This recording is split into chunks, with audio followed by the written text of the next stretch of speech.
One of the problems facing geologists today is the fossilized tree. There are a number of examples in Australia and America and elsewhere where a fossilized tree can be seen running vertically through a number of coal seams. Here's an example from the coalfields of Birmingham in Alabama in the United States. Some of these fossilized trees, 12 meters or more in height, can be seen running through a number of banks. This model gives some idea of the situation. Now, the curious thing is that we are told that any one of these banks takes millions of years to form.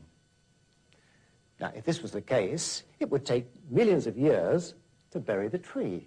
But that's not possible, because the tree would decompose or rot long before it was all buried. So, what is the explanation? Well, a scientist has studied the problem, and the episode you're about to see will give you an idea of the implications of his startling but exciting discovery. Now, in order to understand the explanation, it's important to know the difference between a layer and a bank.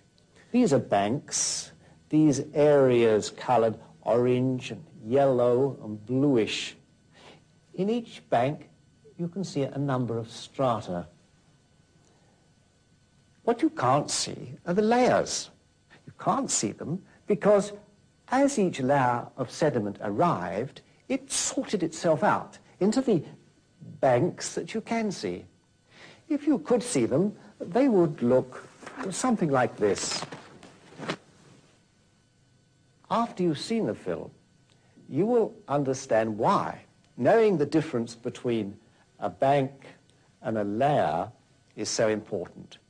It not only provides the key to the fossil tree problem, but it also explains why the theory of evolution is crumbling.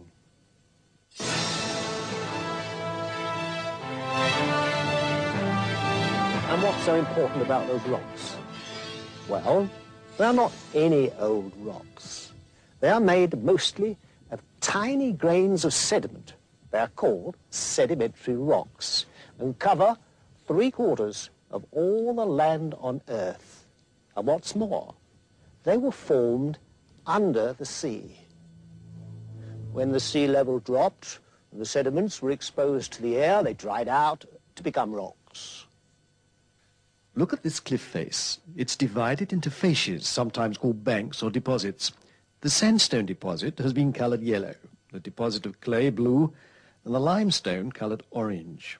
Each deposit or bank is subdivided into strata, these horizontal lines of strata.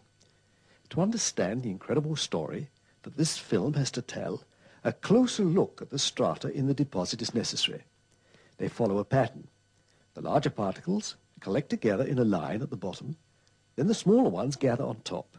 This pattern is repeated throughout the deposit. Sometimes a break or joint can be seen between the top strata in one deposit and the bottom strata in the deposit on top. These breaks are called stratification joints or bedding plane partings.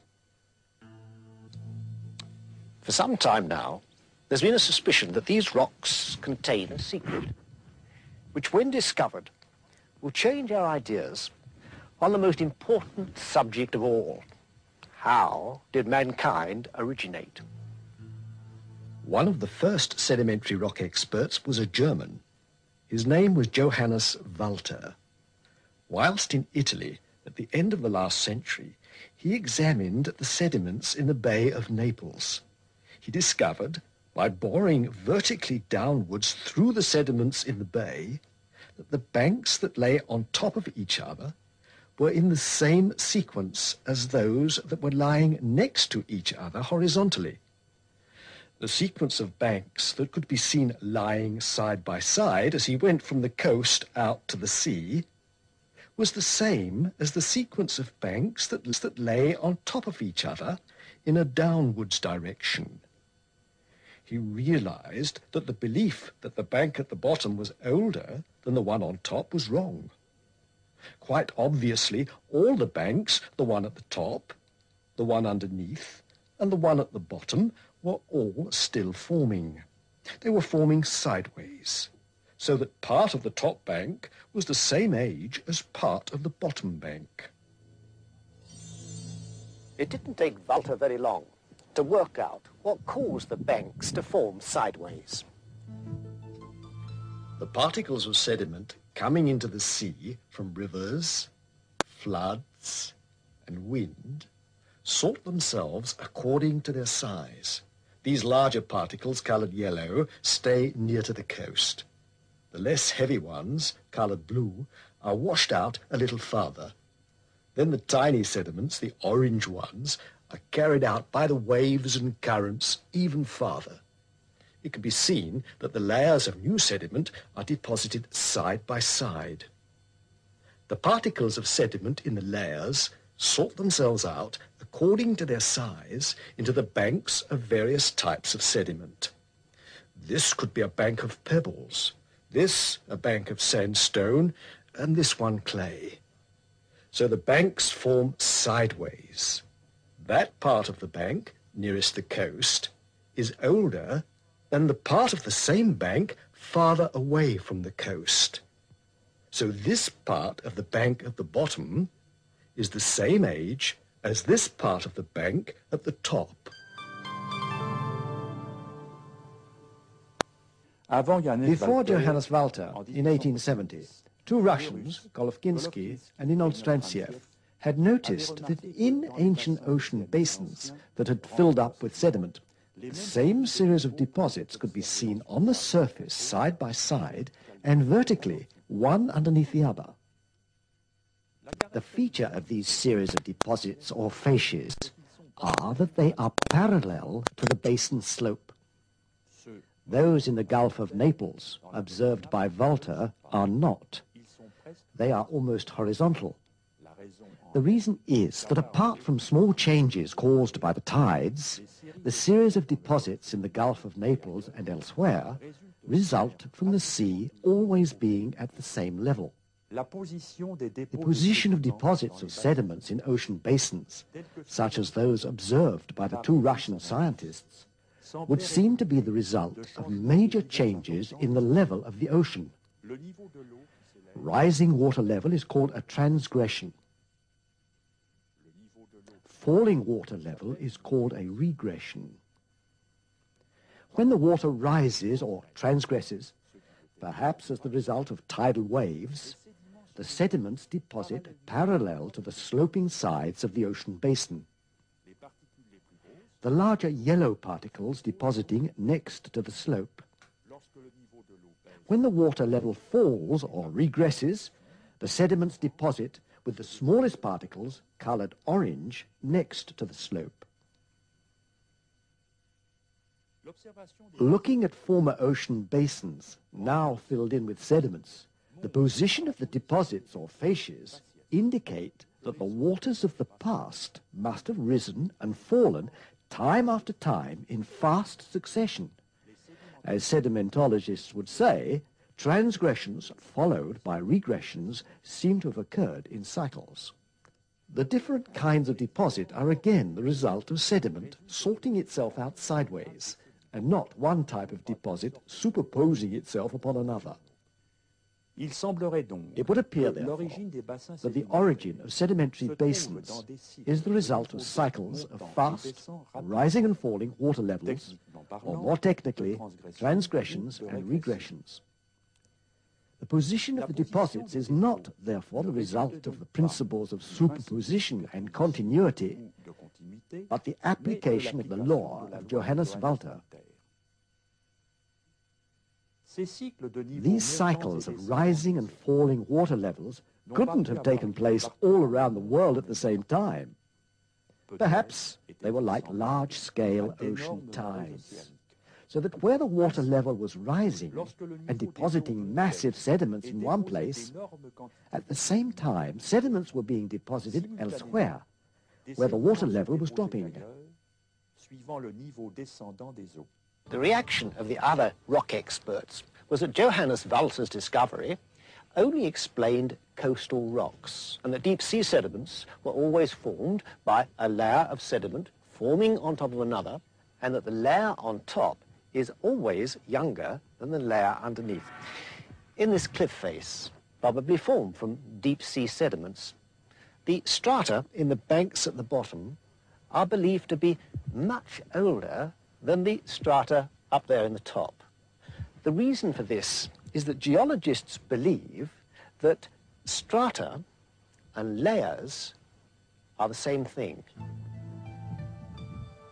In the 1970s and 80s, several holes bored into the bottom of the Pacific Ocean by the Glomar Challenger vessel produced samples of sediment that showed Walter's discovery applied to the deep-sea sediments just as well as coastal sediments. This meant that virtually all sedimentary rock formations in the world must have been formed in the same way. So what does all this mean?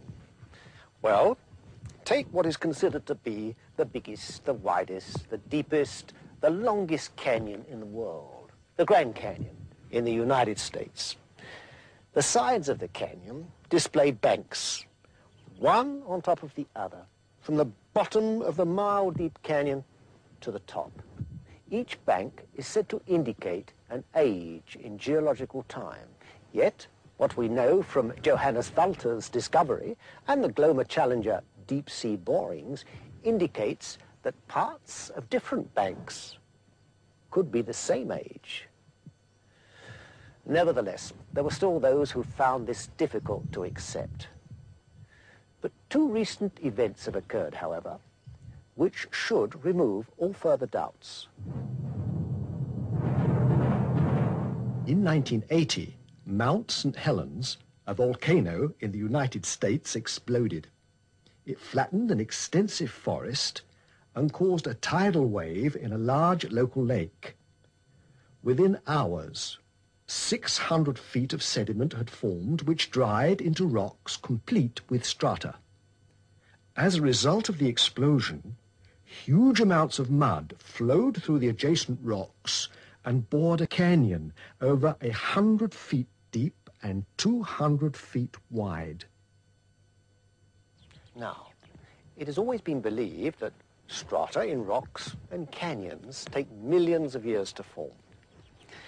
But both these geological formations were formed within several hours. The other event took place in a laboratory. French sedimentologist Guy Berthaud discovered two immensely important facts. The first was that sand, flowing continuously, whether in a vacuum, in the air, or in the water, sorts itself out into alternating deposits of large and small particles that look like layers but are not layers. The second vital fact emerged during the program of experiments he was directing with the State University of Colorado. Looking through the transparent sides of a large tank or flume, he studied the particles of sediment in the moving water. He observed that when the speed of the current was reduced, only the large particles of sediment were deposited. When the current was increased, microstrata started to form. So the grading of particles in strata was not just the result of layers of sediment piling up on top of each other, as had always been thought. The grading could simply be due to variations in the speed of the current when the particles were deposited. A further startling discovery was that joints or breaks between strata are the result of desiccation or drying out of sediment. It used to be thought that these joints were caused by an interruption in the supply of sediment. It was thought that the surface of the last deposited strata had hardened, and that many years later, new sediments started to fall, and a new strata formed on top of the old one. This theory now has to be abandoned because of two new discoveries. The first was that the underwater borings of Glomar Challenger showed that surface sediments under the sea never harden. In fact, hardening of sediments only starts 300 meters below the seabed. The only known exception is chert sediments, which even so only start hardening 100 meters below the sea bottom.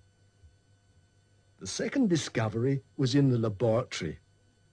It was found that when the sea level drops and the damp sediments are exposed to the air, breaks occur between some of the strata as part of the drying out process. So these joints or breaks have nothing to do with time. These experiments, performed by a team of experts over many months under the most rigorous laboratory conditions, have been filmed and are available for all to see. They confirm the most important fact ever discovered in the history of sedimentology. Strata provide no indication of age. Ghiberto has shown that the strata you see in these banks are caused by changes in water currents. They don't just deposit themselves one upon the other over vast periods of time. They form sideways in a crab-like fashion, just like the banks. These experiments were then performed on a larger scale and presented to the 14th International Congress of Sedimentology in the following documentary film.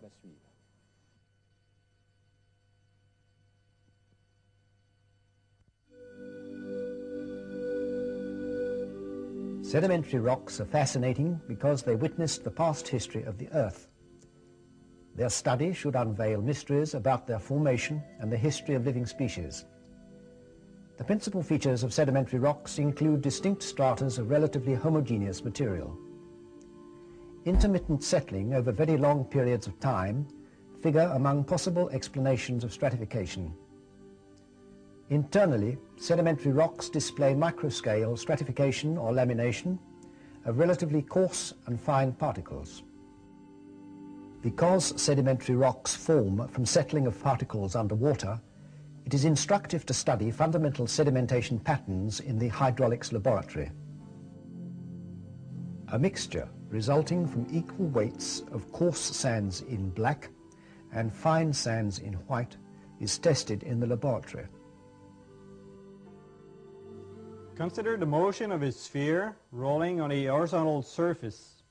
The radius of the sphere is r, the mass is m, the angular velocity omega, and the translation velocity v is equal to omega times r.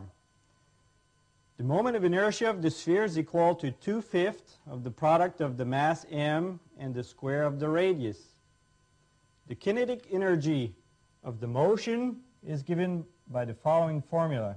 E is equal to 7/10 of the product of the mass times the square of the velocity. This formula shows that at a given velocity, the kinetic energy of a sphere increases with the mass. It shows that coarse particles have a higher kinetic energy than finer particles. This example illustrates that rolling coarse particles have more kinetic energy than small particles. The mobility of coarse particles in front of obstacles or surface perturbation therefore increases. Consider a homogeneous mixture of coarse particles in black and small particles in between. When we set this mixture into motion, the small particles, which have a lower kinetic energy, fall between the coarse particles and deposit on the bottom of the moving layer. The coarse particles with higher kinetic energy roll on top of the fine bed of fine particles. Particle segregation occurs under lateral motion of a mixture. Coarse black particles roll on top of fine particles when they have the same specific gravity.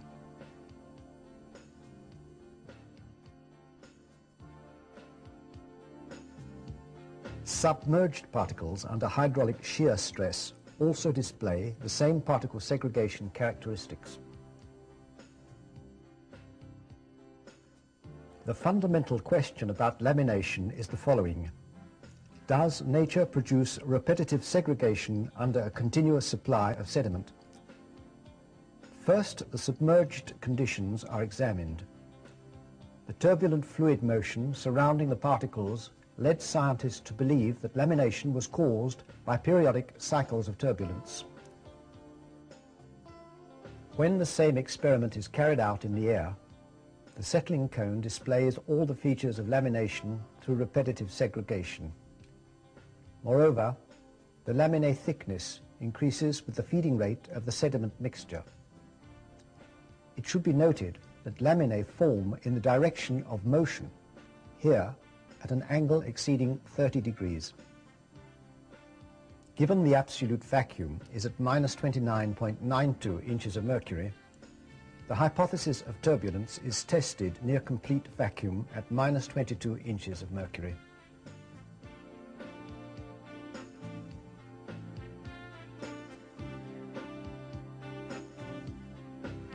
Lamination develops without the presence of a surrounding fluid.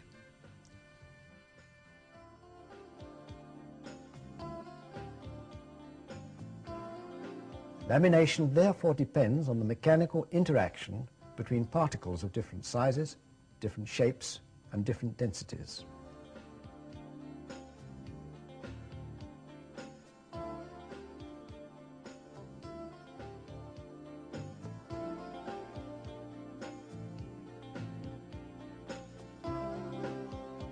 Under submerged conditions, lamination also occurs during gradual aggradation of the bed under plain bed conditions. Here's the same lamination sequence in accelerated motion.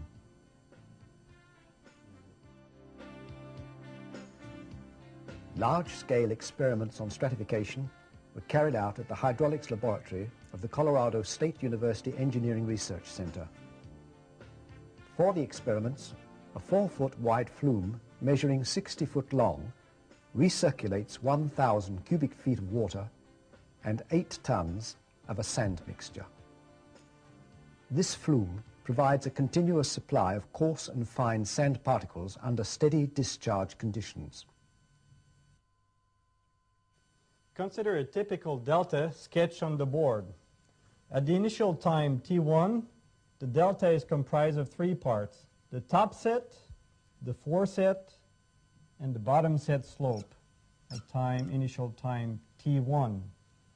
Over time, the coarse particles rolling on the bed slide down the foreset slope of the delta and accumulate as the delta progresses in the downstream direction. Finer particles rolling on the bed settle and form a layer of primarily fine particles. The particles in suspension are carried through and deposit on the bottom set slope of the delta. After a certain time interval, we get a second bed profile at time T2. The sediments accumulated on the bed from time T1 to T2 define what is called a layer of sediment. A layer of sediment is the accumulation of sediment between the initial time T1 and the subsequent time T2.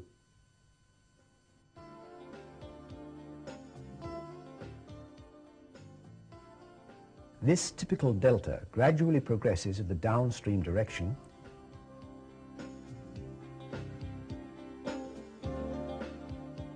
A close look at the top set slope in slow motion clearly shows a laminated deposit of finer particles. The thickness of the top set deposit decreases in the downstream direction as the foreset slope of the delta is approached. Over a long period of time, the accumulation of sediments displays clear stratification, with fine particles on top, coarse particles in the middle, and fine particles on the bottom. It is important to understand that the chronology of the formation of the deposits depends on the layers and not on the strata. Isochrones correspond to the interface between successive layers, not strata.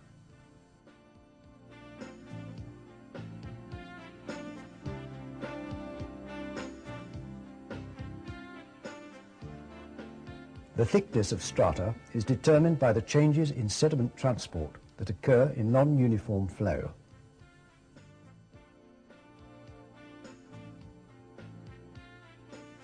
Let's now consider two particles in the delta. Particle A in the upper strata and particle B in the lower strata. Particle A deposited at a time T1 before particle B. Particle B in the lower strata therefore deposited after particle A in the upper strata.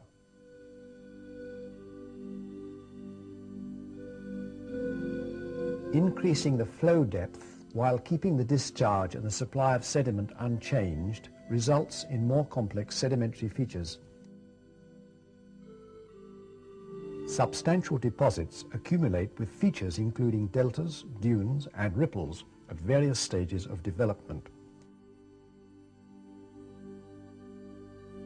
A dried delta, viewed from the flume sidewalls, displays clear stratification characteristics in terms of superposition of deposits with similar particle size distribution.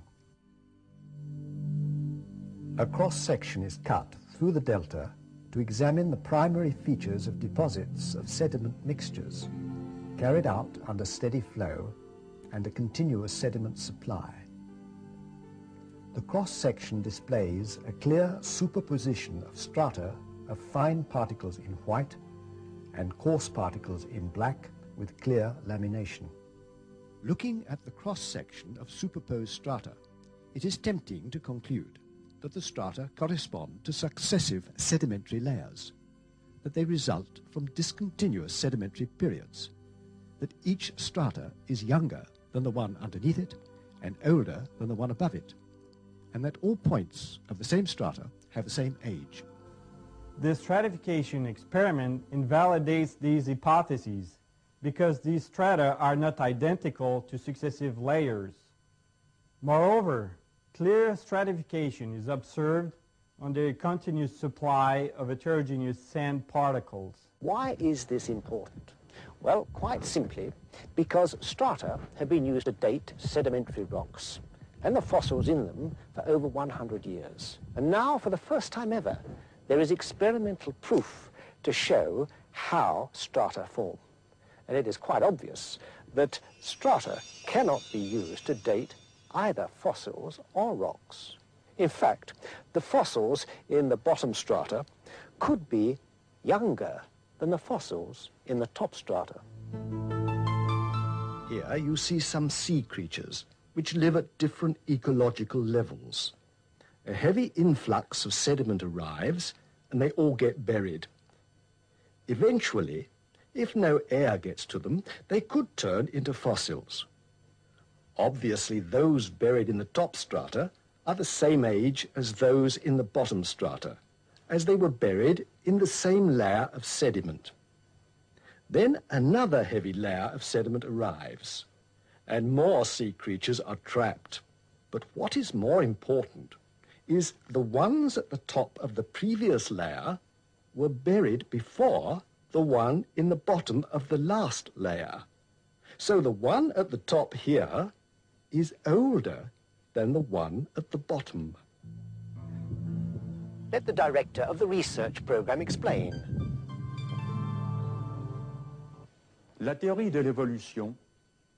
Evolution theory is based upon the belief that a succession of fossil species in a scale of geological time demonstrates that evolutionary progress has taken place.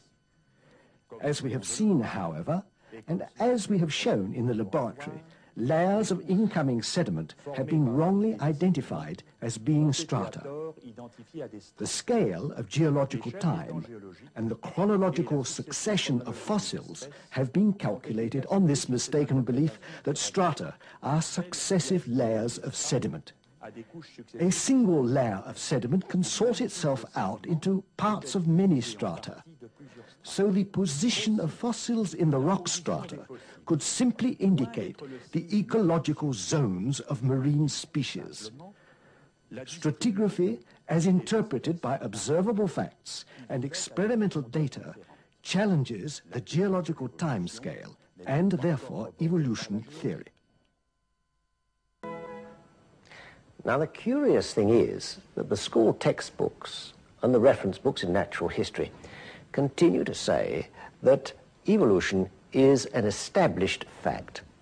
Yet, as this program has shown, in the light of current scientific knowledge, far from being a fact, scientists are saying that evolution doesn't even appear to be an acceptable hypothesis.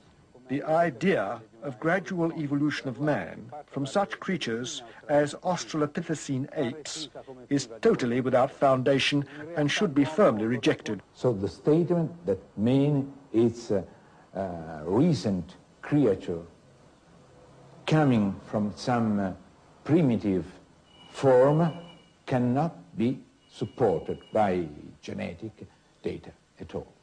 The theory of evolution is therefore unsupported by geology. There are a great many natural processes which date the Earth to be relatively young. Because evolution is not a science, it is a philosophy. A number of scientists are making the same point. They say that if people continue to believe in evolution theory, despite the now overwhelming evidence against it, that they must be doing so for philosophical reasons and not for scientific ones. The new discovery showing that rock strata form sideways is, of course, enormously important.